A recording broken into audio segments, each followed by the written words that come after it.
4 keuntungan Timnas Indonesia U23 setelah mundur dari Piala AFF U23 2022. Yang terakhir bikin Sintayong bisa fokus ke kualifikasi Piala Asia 2023. Sebelum lanjut ke berita, bagi yang belum like, komen, dan subscribe, silakan subscribe terlebih dahulu untuk mendukung channel ini. Timnas Indonesia U23 terpaksa mundur dari Piala AFF U23 2022 karena badai COVID-19, membuat Timnas Indonesia U23 tidak mampu mempertahankan gelar juara yang mereka dapat pada edisi 2019. Meski begitu, ada hikmah dari kejadian buruk ini. Berikut 4 keuntungan Timnas Indonesia U23 usai mundur dari Piala AFF U23 2022. Yang pertama, mengecilkan risiko penyebaran lebih lanjut dari COVID-19 dalam skuad Timnas Indonesia. Sebagaimana diketahui, beberapa waktu lalu ada 7 pemain Timnas yang terkonfirmasi positif COVID-19.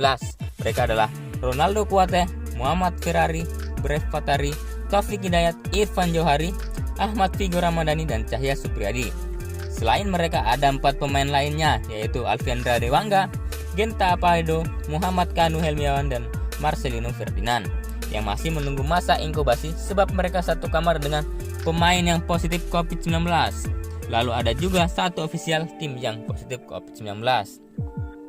Jika memaksa mengikuti Piala AFF U23 2022, resiko bertambahnya jumlah kasus positif di skuad Timnas Indonesia makin besar.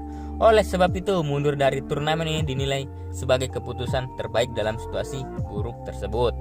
Yang kedua, pemain cedera bisa fokus pemulihan.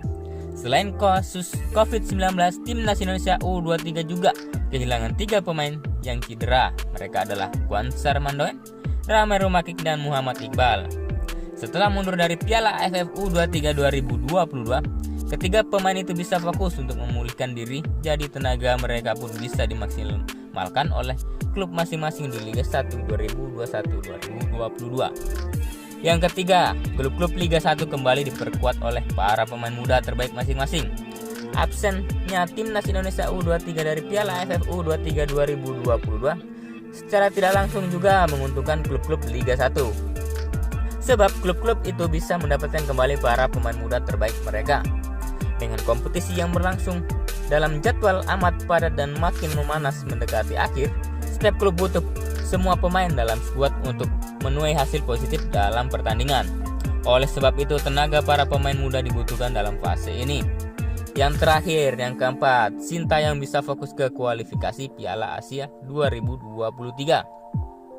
Absen dari Piala AFF U23 membuat Sintayong bisa fokus ke babak ketiga kualifikasi Piala Asia 2023. Timnas Indonesia tergabung ke pot 3 dalam fase ini. Sekedar informasi, undian babak ketiga kualifikasi Piala Asia 2023 akan digelar pada 24 Februari mendatang. Nantinya 24 tim di babak ketiga kualifikasi Piala Asia 2023 akan dibagi ke dalam 6 grup yang setiap grupnya berisikan 4 tim. Nantinya ada 11 tim yang lolos otomatis ke putaran final Piala Asia 2023. Mereka adalah juara grup dan 5 runner-up terbaik dengan persaingan ketat untuk lolos ke putaran final Piala Asia 2023. Sintayong bisa fokus meracik strategi bagi Timnas Indonesia mulai dari sekarang. Perlu diketahui, babak ketiga kualifikasi Piala Asia 2023 akan berlangsung pada 8-14 Juni mendatang.